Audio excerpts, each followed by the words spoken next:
Nih ya. Iya. Oke, baik, terima kasih Miss Leni. Ya, anak-anakku semuanya, perkenalkan saya Bu Rida dari ITNY ya, Institut Teknologi Nasional Yogyakarta. Kenal, Bu. Jadi, ya, Salam kenal. ya, Ya, pernah ketemu. salam kenal. Belum pernah ketemu saya sama Mbak Iya. Leni ya. Iya, biasanya sama Bu Yuli. Oh, Bu Yuli ya, Bu ya. Oh, baik. Iya. Iya. Oke.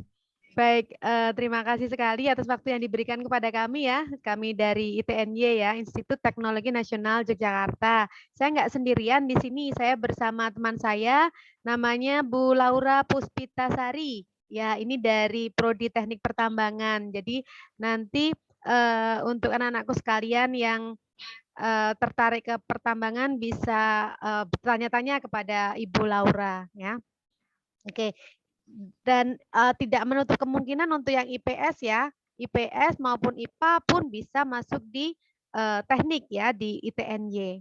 Oke, ini teknik ini IPA IPS atau IPS semua ya, Mbak Leni? Untuk yang room ini kebetulan IPS semua, Ibu. Oke, Ya, nggak yang apa-apa. tadi room yang nanti akan datang baru IPA nanti. Oke, baik, nggak apa-apa, Ya. nggak masalah. Pun nanti tetap bisa masuk di ITNY ya, karena kita ada namanya matrikulasi, jadi tetap bisa masuk di ITNY, penyamaan persepsi dulu sebelum ada perkuliahan. Baik, anak-anakku semuanya, saya akan mencoba mengenalkan ITNY ya, sekilas tentang ITNY. Saya mau share screen dulu ya, saya izinkan untuk share screen dulu ya.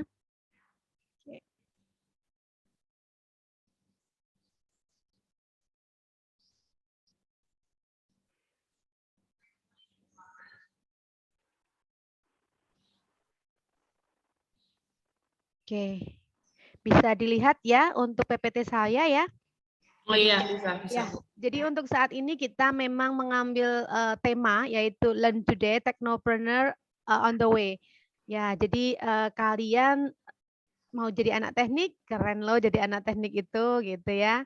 Jadi kayak gini nih. Nah, sebelumnya kalau misalnya kalian mau melihat nih, ini kalian lihat kan di sini apa peta Indonesia ya. Sekarang kalau kalian melihat peta Indonesia ini apa yang ada di benak kalian ini? Ya, ini ada 34 provinsi ya di Indonesia. Nah, sebentar lagi juga dia akan bertambah nih. Dia akan bertambah, ada bertambah 8 lagi ya, yaitu Provinsi Pulau Sumbawa, dari pemekaran dari NTB, kemudian Papua Selatan itu dari Papua, kemudian Papua Tengah juga dari Provinsi Papua, kemudian Papua Barat Daya ini dari Papua Barat, kemudian Tapanuli dari Sumatera Utara, kemudian Pulau Nias dari Provinsi Sumatera Utara juga, kemudian Kapuas Raya dari provinsi kalian nih Kalimantan Barat ya. Kemudian ada Bolang Mongondo Raya ini dari Sulawesi Utara. Nah, kalau kalian melihat ada banyak pemekaran seperti itu di setiap provinsi, ada kabupaten dan kota kan, pasti kan. Nah, kalian bisa nggak menebak jumlahnya berapa nih? Ya, ada 514 dan akan bertambah lagi pada tahun mendatang yaitu 57 ya, kabupaten dan kotanya. Nah, kemudian di setiap kabupaten dan kota itu kan ada kecamatan tuh, ya kan?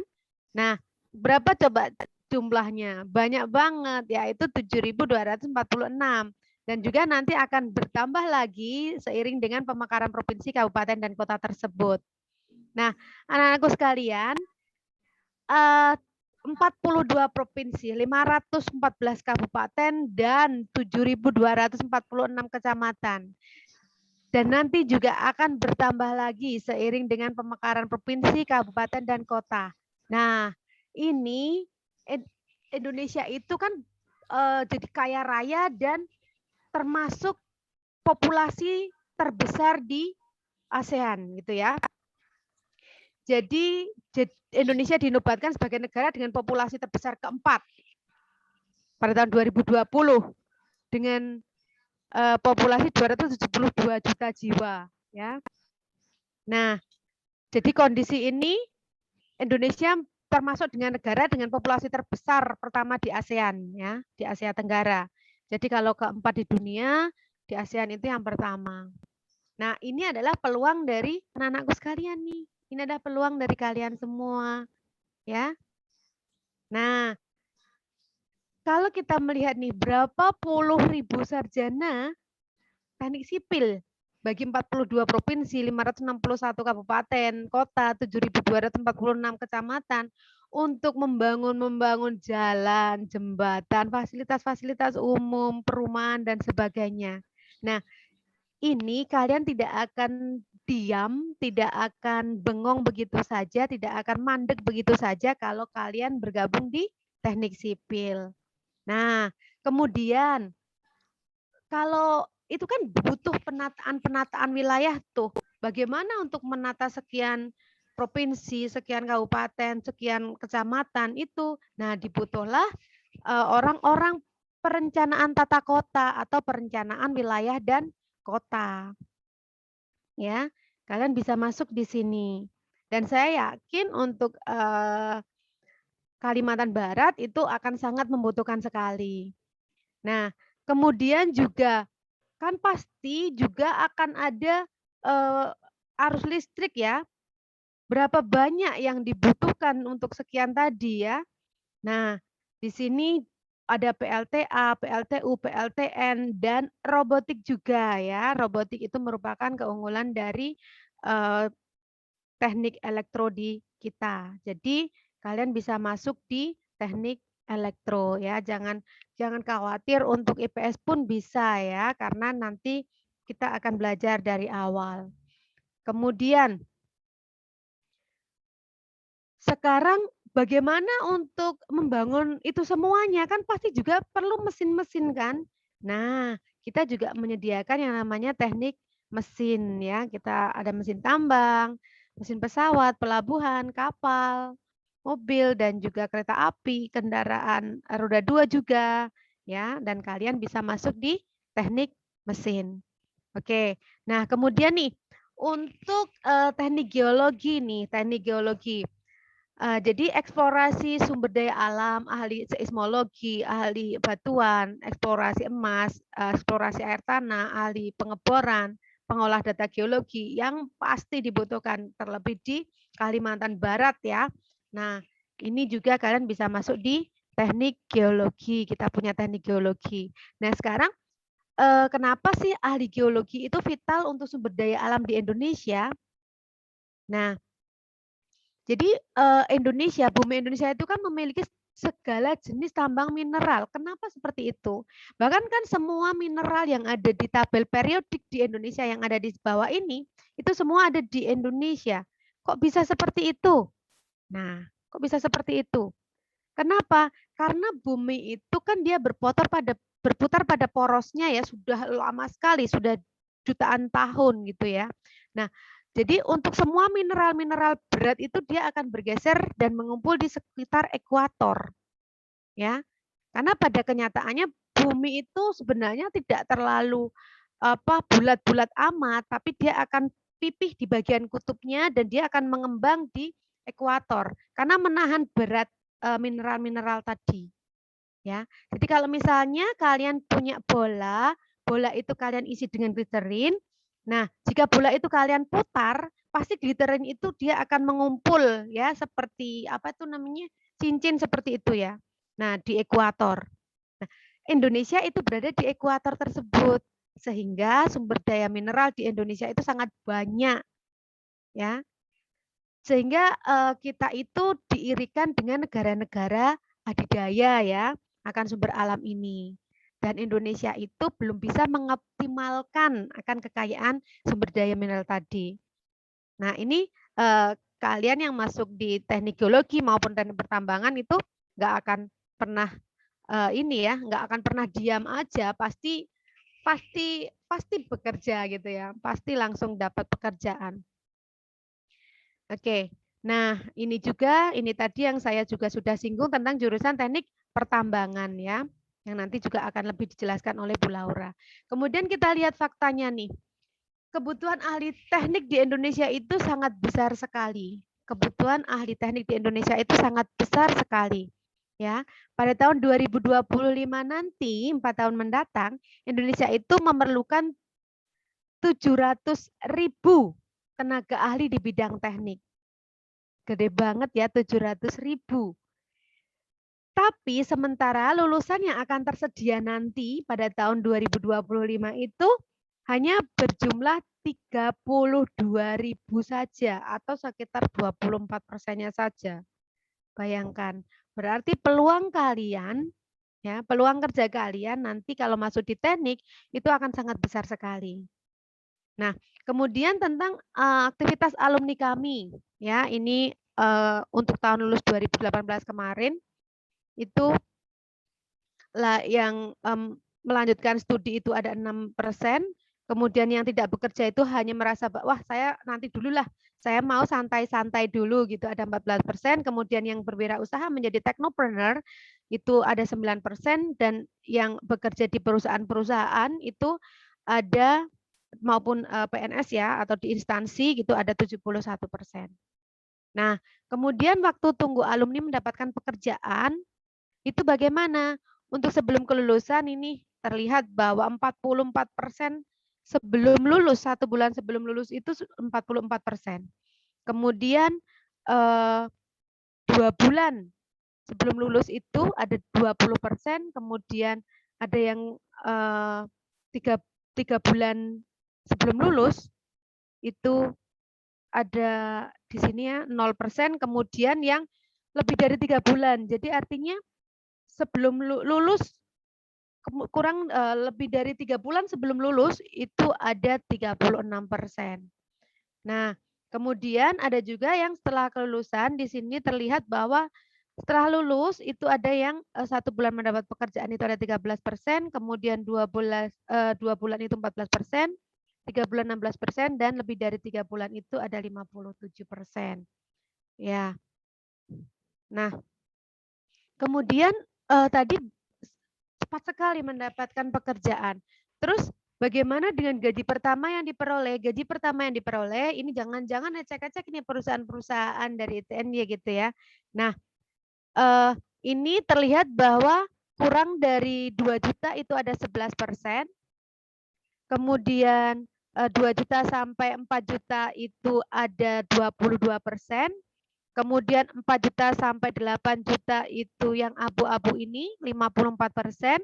Kemudian 8 juta sampai 10 juta itu yang hijau ini ada 9%, dan lebih dari 10 juta itu ada 4%. Nah, terlihat di sini bahwa perusahaan-perusahaan dengan dari yang pekerja ITNY itu gajinya rata-rata antara 4 sampai 8 juta. Gitu ya, anak-anakku semuanya. Nah, kemudian nih, jadi kalian kalau ingin ikut membangun Indonesia, ingin punya pekerjaan yang layak, kemudian ingin jadi generasi muda yang inovatif, punya jiwa kewirausahaan di bidang teknik atau dinamakan technopreneurship, ya, di sini tempatnya ya, di sini tempatnya di ITNY. Sekarang saya ingin berbagi tentang profil ITNY itu seperti apa sih, gedungnya seperti apa, perkuliahannya seperti apa. Memang untuk saat ini masa pandemi ini masih masih online ya. Tapi kita sudah mencoba untuk tatap muka. Oke. Sebentar. Ini saya stop share dulu. Kemudian saya akan bagi tentang filmnya.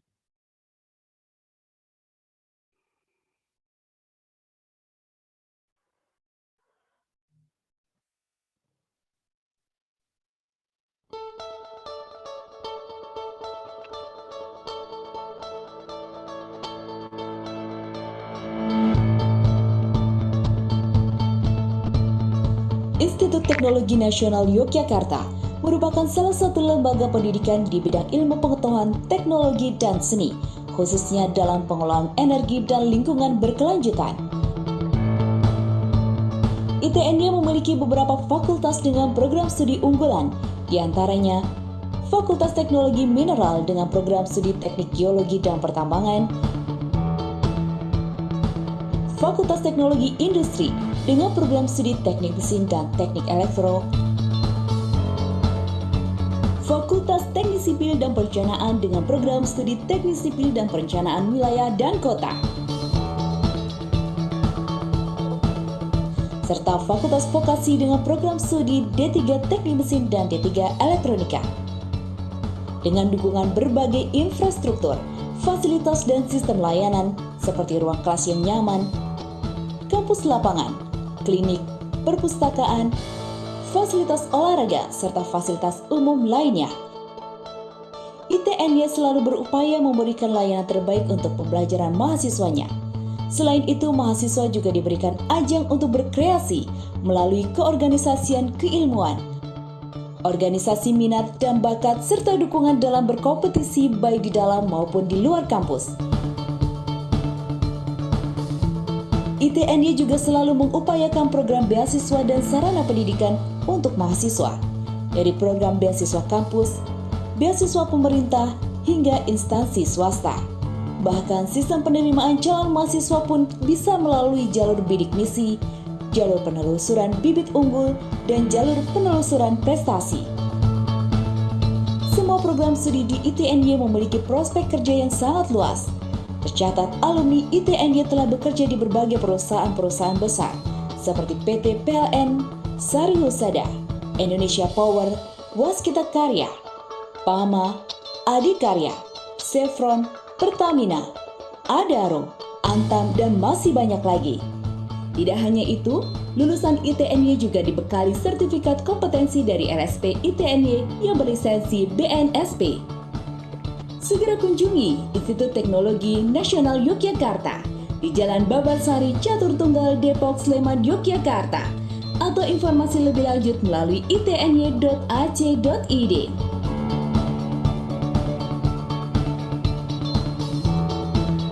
Institut Teknologi Nasional Yogyakarta, Technopreneur in Future Energy. Ya, baik. Itu tadi sekilas tentang ITNY ya. Apa sih itu ITNY? Seperti apa sih? Seperti itu ya. Oke, saya akan lanjut ke yang tadi. Ya, jadi masih masuk. Nah, jadi untuk lebih lanjut ke anak-anakku sekalian bisa buka di www.itny.ac.id ya, atau bisa kalian follow Instagram kami di @kampusitny ya, atau langsung hubungi hotline kami di 0857 5565 5499 ya. Kalian akan mendapatkan fasilitas-fasilitas di ITNY ya untuk mahasiswa baru atau calon mahasiswa baru di ITNY. Oke. Kemudian, nah, kita untuk penerimaan mahasiswa baru memang belum dibuka ya untuk saat ini, tapi ada beberapa cara tuh untuk jalur masuknya. Yang pertama adalah jalur penelusuran bibit unggul. Jadi menggunakan nilai raport. Jadi kalau kalian mempunyai nilai raport pada mata kuliah matematika atau fisika ya, karena kalian di IPS maka matematika saja ya. Matematika mata pelajaran matematika itu nilainya 8 di salah satu semester saja. Itu bisa masuk menggunakan penelusuran bibit unggul. Jadi tidak perlu tes. Jadi kalian bisa langsung masuk seperti itu. Kemudian memiliki prestasi non-akademik maupun akademik di level kabupaten minimal. Jadi untuk jalur yang kedua itu adalah jalur penelusuran prestasi. Jadi kalian bisa menggunakan prestasi ya. Nggak harus di bagian akademik ya. Prestasi di bidang akademik tidak, tapi boleh menggunakan di bidang non-akademik ya. Misalnya juara lali karung gitu. Gitu ya. Kemudian yang ketiga adalah jalur KIP kuliah. Jadi kalau kalian memiliki kartu Indonesia Pintar, kalian bisa masuk menggunakan jalur beasiswa ini, beasiswa KIP kuliah namanya. Kemudian jalur CBT, jalur CBT itu adalah computer based test. Jadi kalian bisa masuk menggunakan jalur computer based test. Kemudian yang selanjutnya adalah jalur undangan ya. Jalur undangan itu diundang dari kami ya. Diundang dari ITNJ begitu.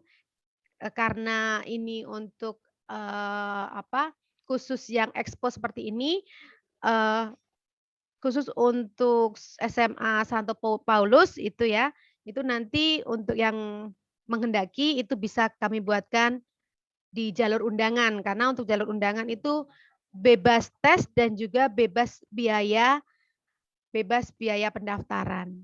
Oke. Kemudian ini nanti saja. Nah, kita itu ada apa saja sih? Sebenarnya tadi sudah disinggung juga ya. Jadi ada Fakultas Teknologi Industri. Fakultas Teknologi Industri itu ada teknik mesin dan teknik elektro. Kemudian ada Fakultas Teknologi Mineral, itu prodinya ada geologi dan pertambangan. Kemudian sipil dan perencanaan, itu ada teknik sipil. Kemudian ada perencanaan wilayah dan kota. Kemudian yang terakhir adalah Fakultas Vokasi, itu adalah vokasi teknik mesin, ada D3 ya, vokasi di sini D3 dan D3 teknik elektronika ya. Nah, mungkin dari kalian nih ada yang belum tahu ITNY itu yang mana sih gitu ya. ITNY itu sebenarnya sudah lama. Kami sudah dari tahun 73 berdirinya ya. Kalian belum lahir. Mungkin Bapak Ibu kalian ya yang baru lahir gitu. Atau mungkin bahkan belum lahir ya. Saya aja belum lahir waktu itu. Iya. Jadi tahun 73 itu berdiri namanya ATNAS ya, Akademi Teknologi Nasional. Kemudian tahun 86 itu berubah menjadi sekolah tinggi. Jadi dari akademi menjadi sekolah tinggi. Baru tahun 2019 kemarin kita berubah menjadi Institut Teknologi Nasional Yogyakarta. Jadi mungkin kalian mengertinya STTNAS gitu ya. Ya, sama aja. Kemudian tadi ada Fakultas Teknik Sipil dan Perencanaan. Nah, untuk teknik sipil itu apa sih? Teknik sipil itu yang dipelajari apa sih gitu ya? Teknik sipil itu kita ada transport atau air ya, airan gitu ya. Kemudian ada transport, ada air, ada struktur atau konstruksi ya. Kemudian ada juga manajemen konstruksi. Itu yang akan kita pelajari itu seperti itu ya. Transport pun dibagi-bagi nih, ada transport darat, laut dan udara ya. Darat pun dibagi juga, ada rel, kereta api ya kan, ada jalan gitu kan. Ya, itu yang di teknik sipil. Kemudian untuk perencanaan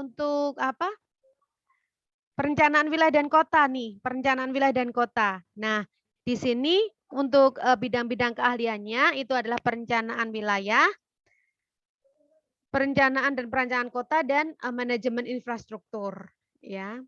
Ini teman-teman di tata kota.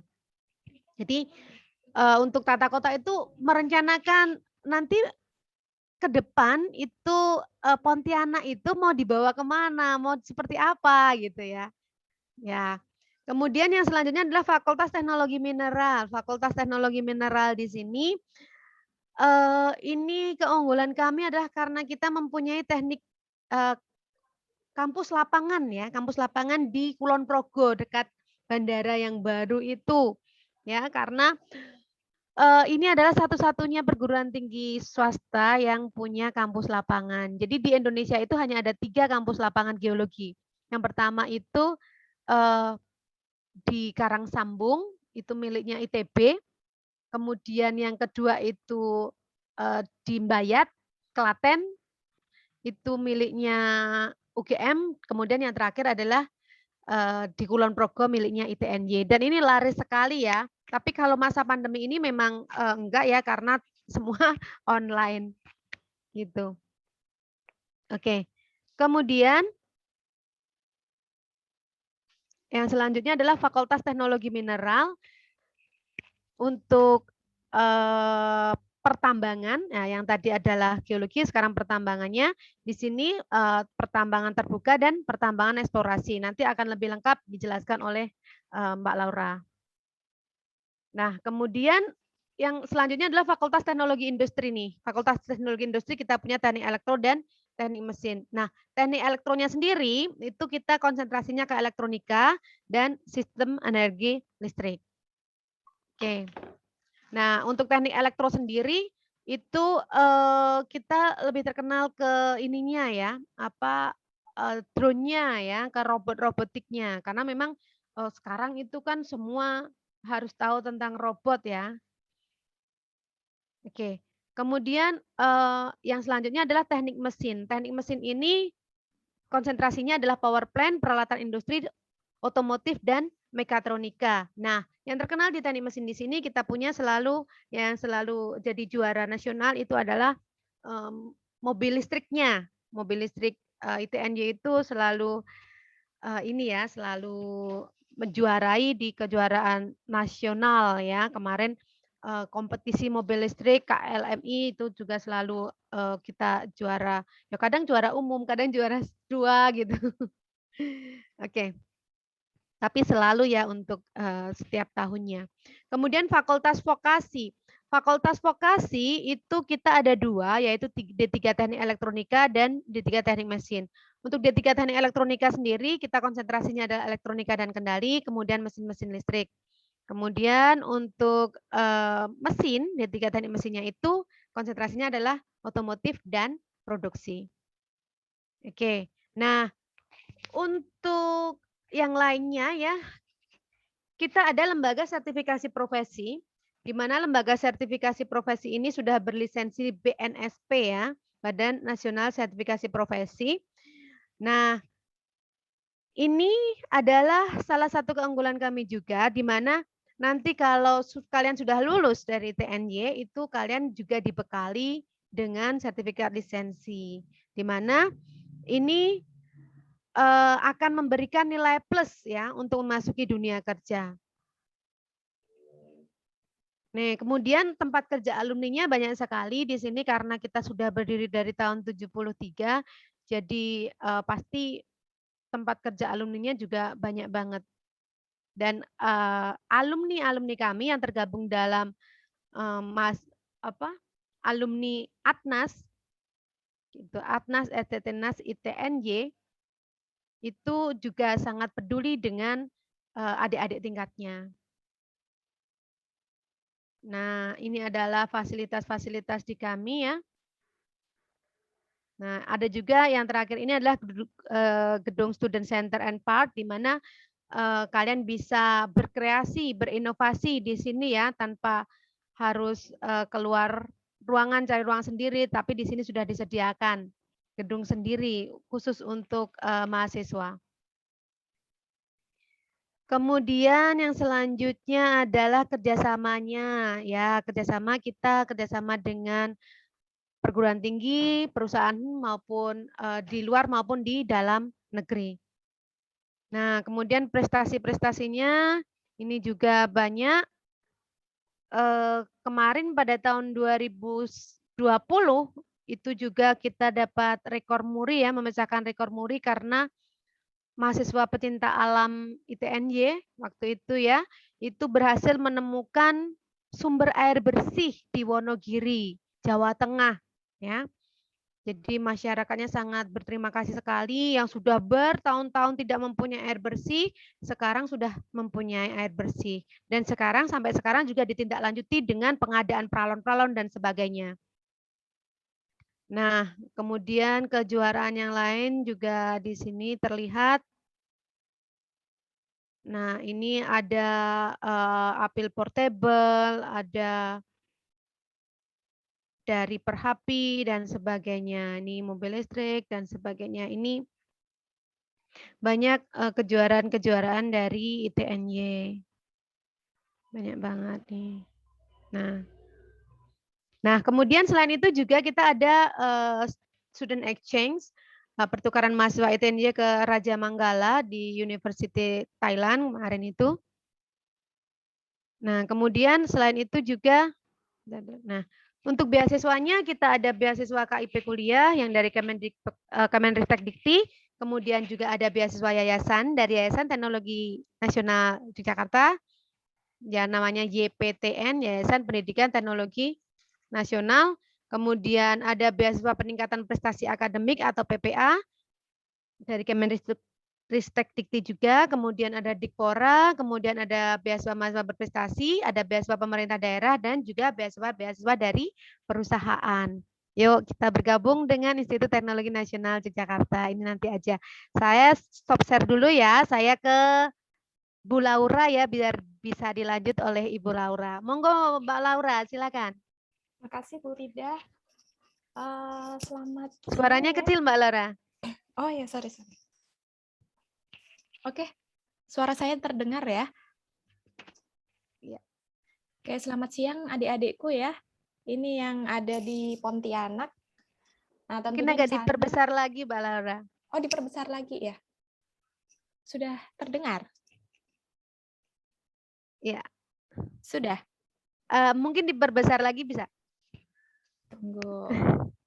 Apakah sudah terdengar? Atau Iya. masih sama, Bu Rida?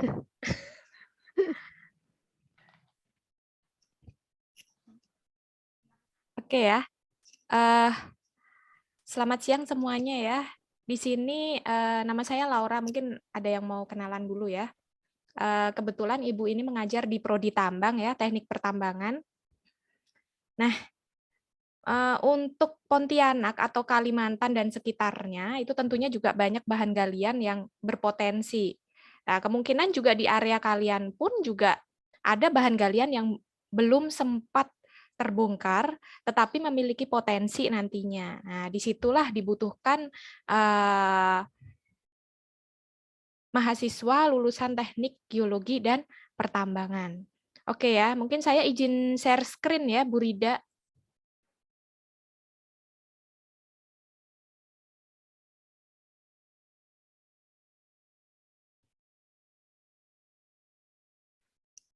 Nah, ini saya memperkenalkan Prodi Tambang dulu ya, program studi teknik pertambangan. Nah, di sini untuk program studi teknik pertambangan sendiri terdapat visi dan misi ya. Visinya itu menjadi program studi yang unggul dalam technopreneurship di bidang pengelolaan mineral dan batu bara. Apalagi di Kalimantan. Di Kalimantan itu bahan galiannya sebagian besar adalah batu bara. Dan beberapa juga ditemukan sekitar Kalimantan Tengah itu adalah bauksit ya. Dan emas. Nah, itu. Nah, di bidang pengelolaan mineral dan batu bara yang berwawasan lingkungan serta berdaya saing global pada tahun 2045. Nah, ini adalah cita-cita program studi teknik pertambangan di ITNY. Jadi kita tidak dilahirkan sebagai seorang engineer yang membongkar area untuk ditambang, tetapi kita juga harus memiliki wawasan lingkungan. Itu yang terpenting. Nah, beberapa tahun ke depan ya, teknik pertambangan akan mencoba merangkul beberapa materi-materi terkait lingkungan. Karena banyak sekali area-area tambang yang sudah ditinggalkan. Artinya di situ area tersebut tidak hanya didiamkan, tetapi nanti akan dilanjutkan dengan wawasan lingkungan tertentu yang cocok dengan kondisi lokasi tersebut. Nah, misi Prodi Tambang ini ya, melaksanakan program pendidikan di Prodi Teknik Pertambangan dengan mengacu pada standar kurikulum pendidikan tinggi nasional ya, kemudian melaksanakan penelitian dan pengabdian, meningkatkan sumber daya manusia, dan melaksanakan kerjasama dengan institusi lain dalam bidang pertambangan tingkat lokal, regional, maupun global. Itu adalah misi program studi teknik pertambangan ITNY. Nah, tadi mungkin sudah dijelaskan oleh Bu Rida mengenai persebaran mineral di Indonesia ya, bahwa kita kaya sekali akan mineral ya. Bahkan negara lain pun juga akan iri pada kita karena kita itu hampir seluruh provinsi memiliki ciri khas tertentu mengenai mineral yang ada di area masing-masing. Nah, contohnya di Kalimantan itu terkenal dengan intannya ya, yang sering dijual di Martapura. Nah, itu ya. Nah, di sini kalau kita bisa lihat ya, karena persebaran Indonesia itu sangat luas ya, kemudian potensi mineralnya besar, maka potensi untuk membuka lapangan pekerjaan ya, itu juga pasti akan besar. Kita tahu sendiri bahwa banyak sekali area yang masih belum tereksplor.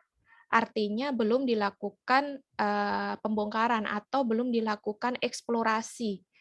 Nah, kalau misalnya area tersebut dilakukan eksplorasi, maka para pengusaha itu akan berbondong-bondong menuju area tersebut untuk membuka perusahaan baru. Kalau membuka perusahaan baru, otomatis juga akan mencari tenaga kerja yang baru. Nah, itu yang diharapkan adik-adik ya ketika nanti sudah lulus SMA harus tepat nih memilih memilih jurusan ya, terutama jurusan itu dikorelasikan dengan potensi untuk mendapatkan lapangan pekerjaan nanti ketika lulus. Nah, itu yang paling penting ya. Jadi jangan cuma suka A tapi nanti untuk potensi pekerjaan ke depannya susah. Nah, itu jadi harus dilihat. Kalau memang di tempat kalian punya potensi tambang, kenapa kalian tidak mengembangkan daerah kalian sendiri? Jadi mengembangkan daerah kalian, ada potensi tambang, kalian bekerja di situ, kalian kembangkan, kemudian kalian bisa tahu ketika ada tambang di situ apa saja yang nanti efeknya ke masyarakat sekitar tambang di lokasi adik-adik sekalian, apa saja yang diperlukan. Nah, itu penting ya.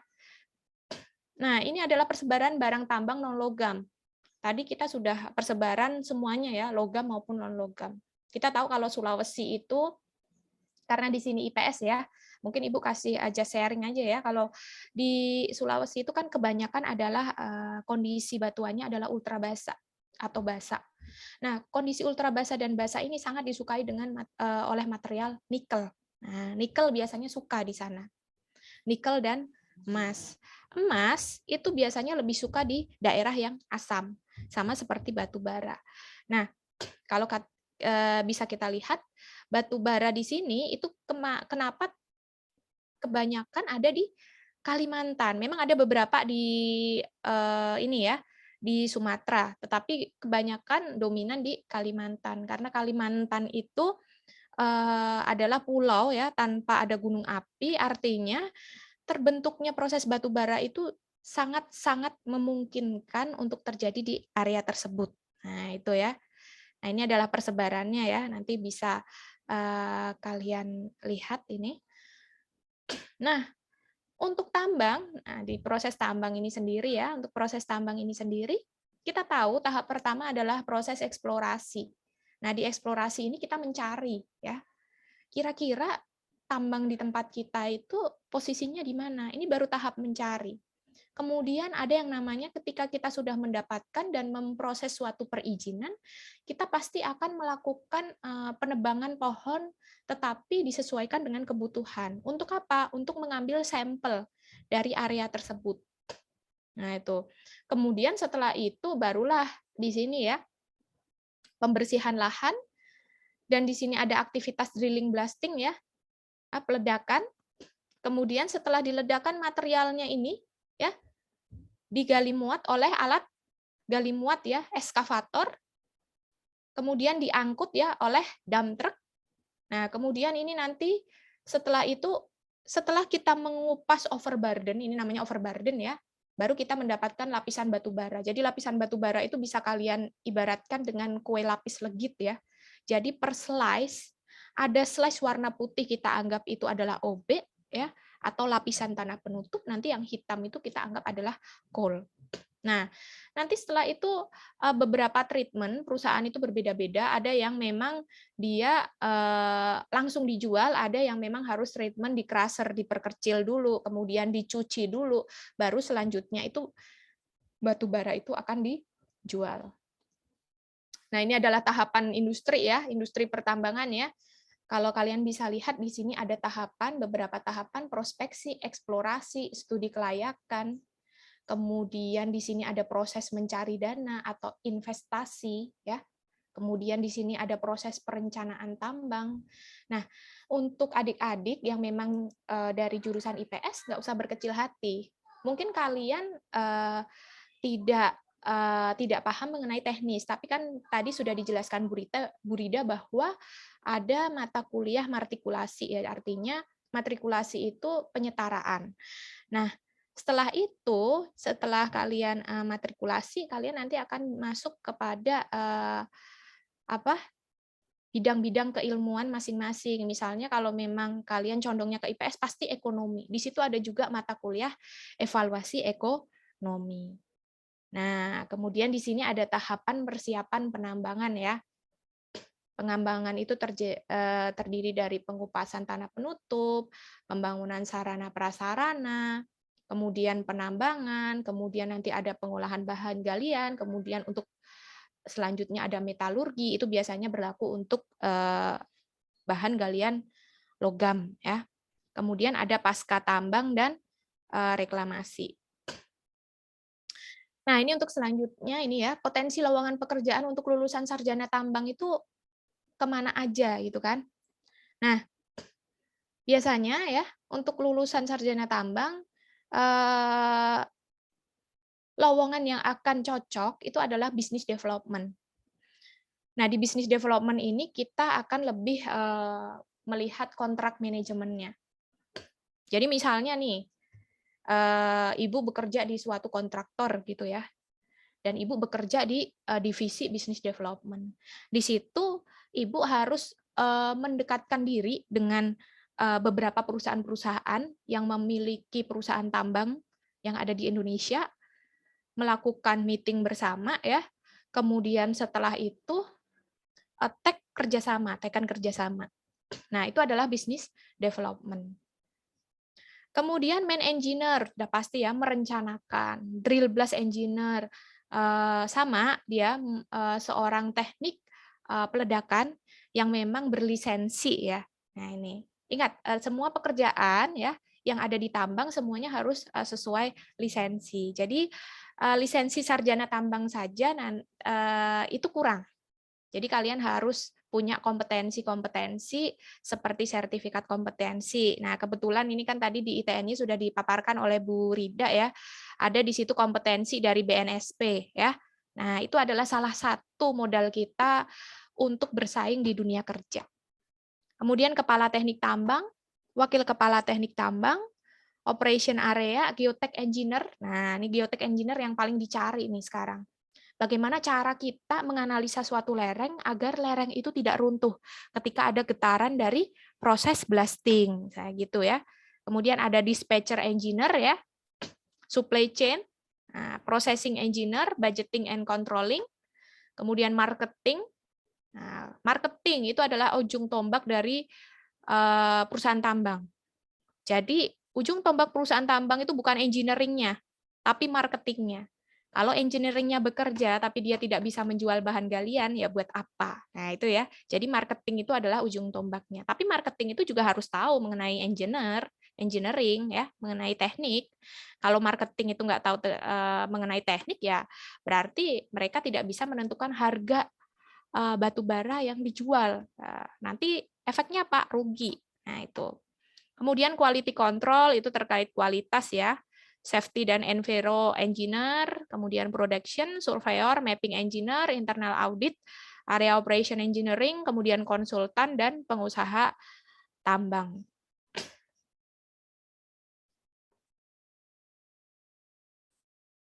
Nah, ini adalah contoh ya business development ya. Business development gimana sih bekerjanya mereka ya.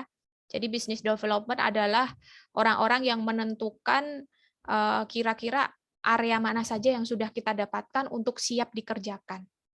Nah, jadi awalnya itu jadi ujung tombaknya itu marketing ya.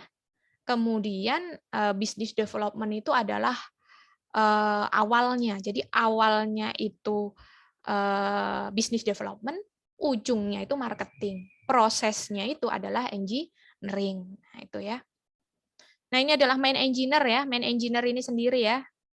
Main engineer kita merancang sesuatu dari lahan yang kira-kira kosong, kira-kira bagaimana nanti akan cocok untuk ditambang, tetapi dengan syarat bagaimana supaya perusahaan itu tidak tekor untuk mengeluarkan biaya dari operasional penambangan.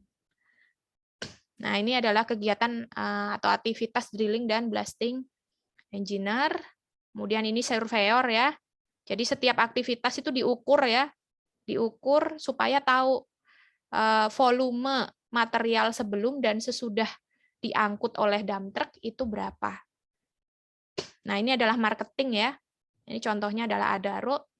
Bagaimana cara kita menjual batu bara kita ya supaya nanti customer itu datang ke kita dan membeli batu bara kita. Nah, itu ya, itu marketing.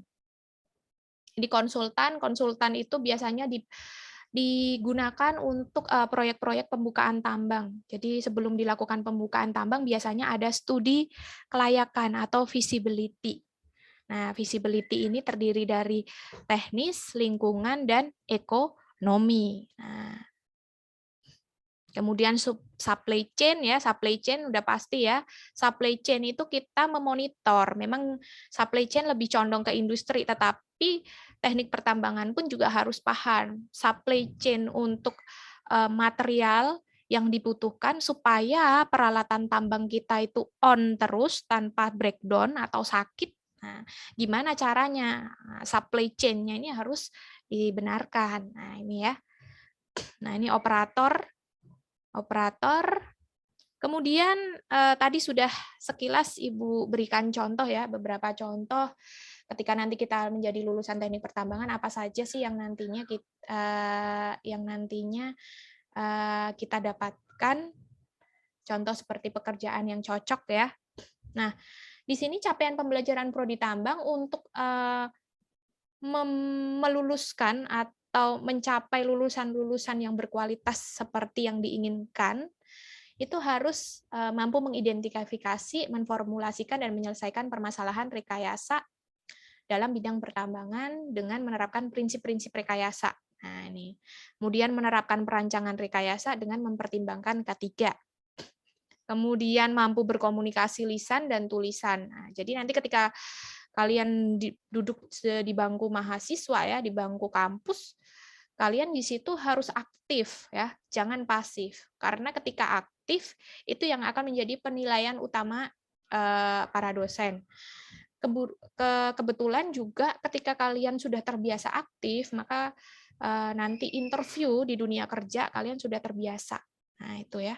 Kemudian mampu bertanggung jawab dan mematuhi etika profesi, mampu bekerja sama, menetapkan target, dan melakukan eksperimen, serta menyesuaikan dengan pengetahuan yang paling terkini. Nah, itu adalah target kita di program studi teknik pertambangan. Nah, ini ketika nanti kalian akan bergabung di prodi teknik pertambangan ya, ini adalah dosen-dosen yang mengajar di program studi kita. Kebetulan dosen-dosen kita tidak hanya murni dosen yang dari awal itu memang jadi dosen, tetapi juga dosen-dosen kami beberapa adalah dari praktisi, dari perusahaan-perusahaan yang bisa dibilang perusahaan-perusahaan besar ya, seperti perusahaan Sinarmas, kemudian Pertamina, kemudian juga konsultan. Nah, itu ada ya, perusahaan batubara. Nah, kemudian juga ada komisaris juga. Nah, itu. Jadi di sini adalah yang akan mengajar kalian selama di perkuliahan. Nah, itu. Jadi jangan khawatir ya kalau di program studi teknik pertambangan ya. Jadi tidak murni semuanya berlatar belakang itu pendidik.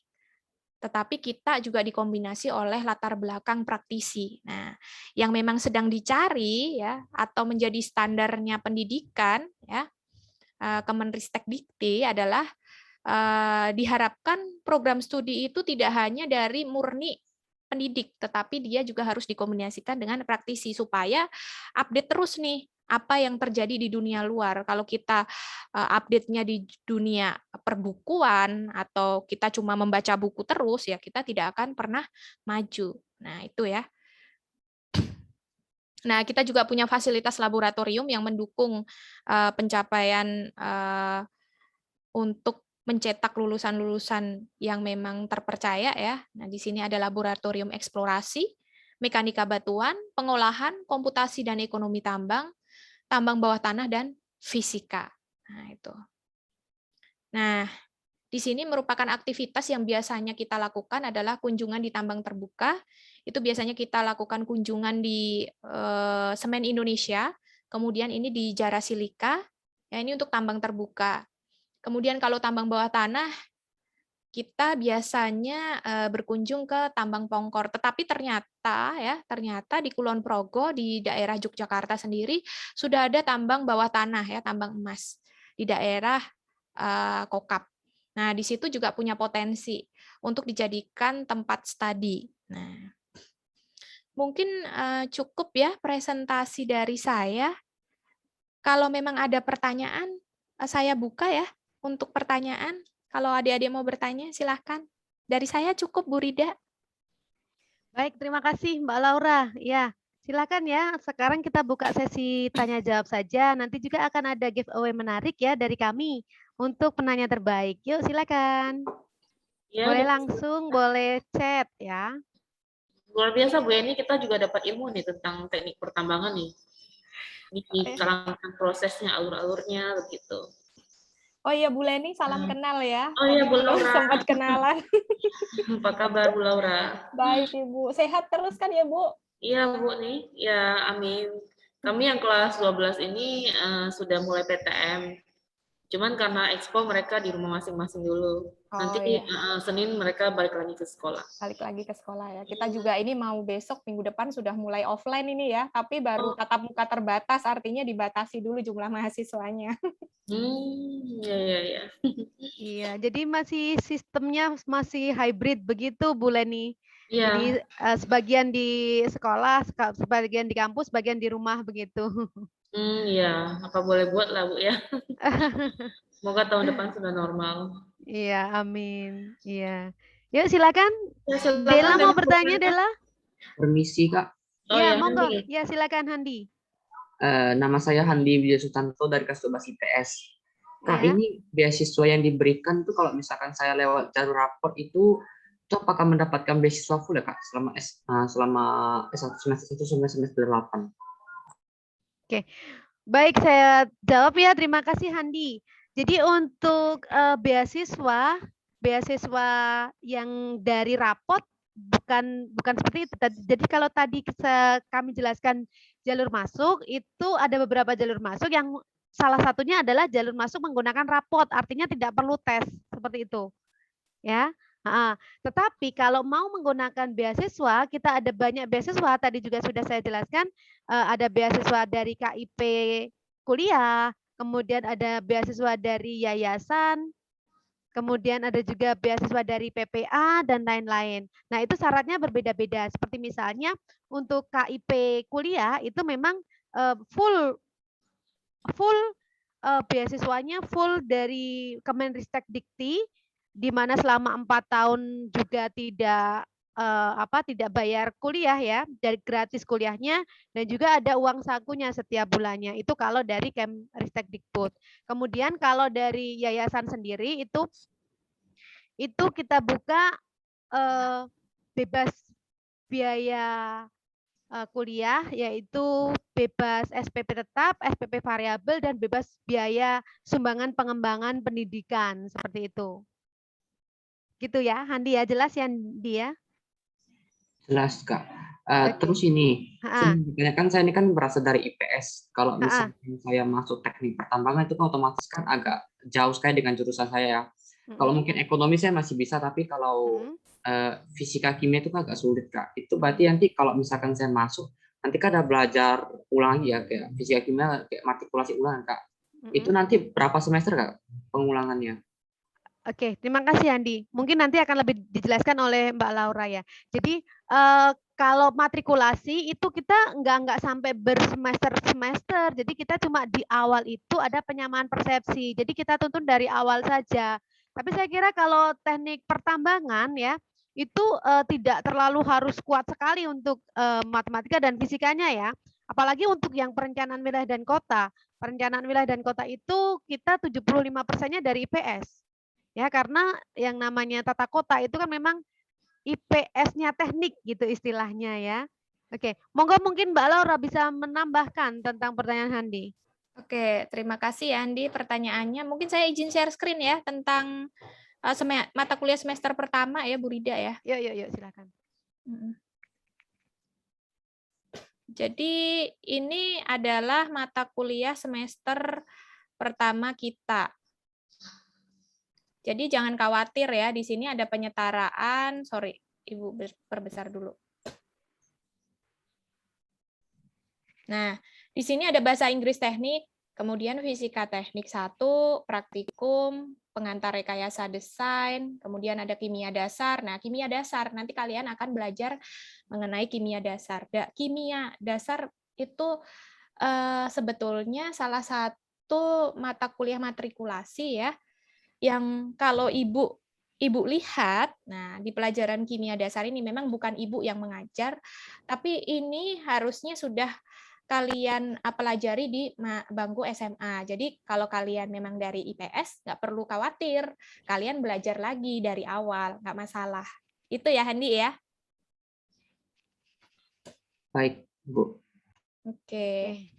Baik, mungkin ada pertanyaan yang lain? Silakan. Sejauh ini apakah di ITN-nya ini apakah ada jurusan IPS yang masuk ya, Kak? Ya, oke. Baik, terima kasih Handi. Banyak banget Handi, seperti tadi yang saya katakan di sipil, di PWK itu bahkan untuk yang PWK itu 75%-nya itu IPS. Dari jurusan IPS, gitu loh. Ya, dari anak-anak sipil juga banyak kok yang IPS dan mereka enjoy saja. Dia banyak juga yang lulus tepat waktu dengan nilai yang bagus, seperti itu.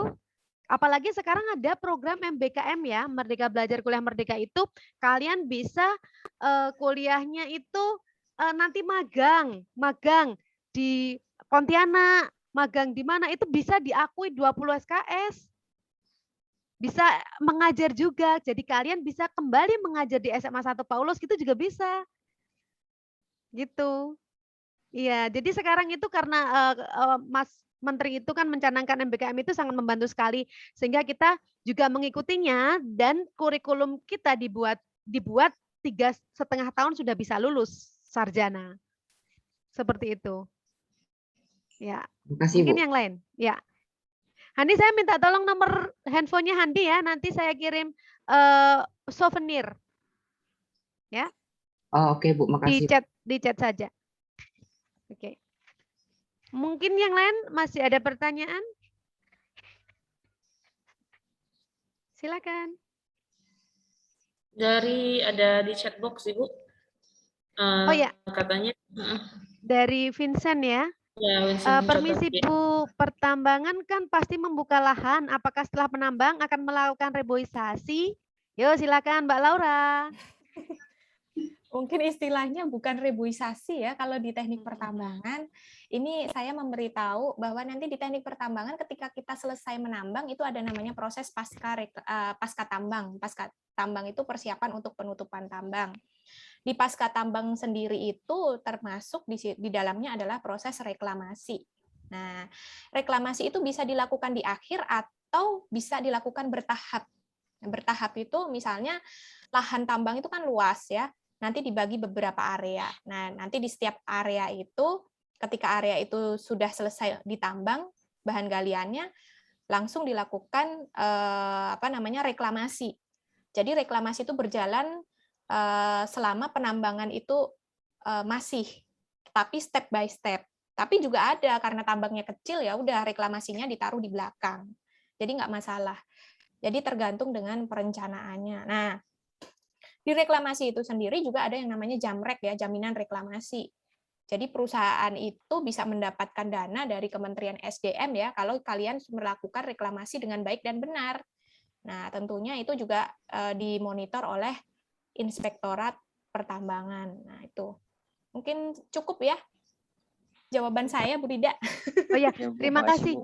Saya mengingatkan untuk yang belum absen ya, minta tolong untuk absen. Ya. Saya minta tolong untuk absensi karena untuk laporan kami ya, saya minta tolong untuk absensi yang belum absen.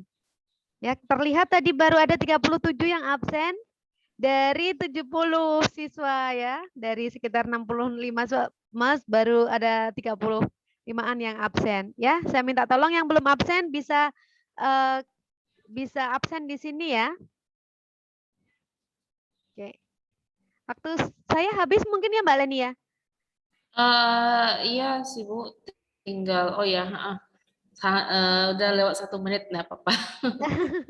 Iya, baik untuk penutup saja ya anak-anakku sekalian, pokoknya kalian harus nanti kuliahnya itu jangan hanya ikut-ikutan temannya ya. Kalian harus benar-benar mengerti passion kalian sehingga kalian itu benar-benar enjoy dalam berkuliah itu. Karena yang namanya kuliah itu tidak hanya diam begitu saja, tidak hanya kuliah pulang aja, tapi akan ada banyak pekerjaan rumah, akan ada banyak tugas, skripsi juga ya, tugas akhir. Sehingga kalau itu kalian kerjakan dengan passion kalian, itu akan lebih mudah dan akan lebih mudah untuk berprestasi, begitu ya. Jadi salam saya untuk kalian, pokoknya kalian harus bisa jadi orang-orang yang sukses dengan passion kalian. Oke, saya kira itu saja ya Mbak Leni. Terima kasih waktu yang diberikan kepada kami. Saya ingatkan lagi untuk minta tolong absennya diisi ya untuk laporan kami. Saya Bu. mungkin share lagi untuk Ya. absensinya. Kalau ada yang kurang nanti bisa hubungi saya Bu, nanti saya kasihkan lagi ke anak-anak. Oh, iya. Iya, nanti Bu Baik. di WA Baik. saya saja Bu. Ya, baik, saya kira itu aja Mbak Leni, saya takut mengganggu yang setelah ini. Terima kasih, selamat siang, sukses selalu ya dan sehat selalu. Di Terima room kasih. 3 Bu ya. Next di room 3. Oh iya, terima kasih Mbak Leni. Makasih Bu. Ya, sampai jumpa Bu.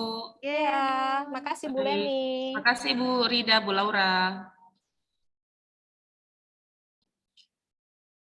Ya, oke untuk kelas ini 12-11 ya, kita masih menunggu presentasi dari Stickers Panti Rapih. Ya, tadi Handi sudah dapat berapa souvenir Handi? 2 ya? Ya, Miss. Ya, 2 lumayan ya. Dapat dari sekolah, nanti juga dapat dari ini yang presentasi. Ya, Bapak Ibu dari Stickers Panti Rapih, apakah sudah ada? Ya Ibu, Ya. sudah. Ya, sudah siap Ibu. Apakah terdengar suara saya? Halo? Halo, sudah Halo? terdengar suara saya? Bisa Pak, maaf Stickers Panti ini. Rapih. Iya.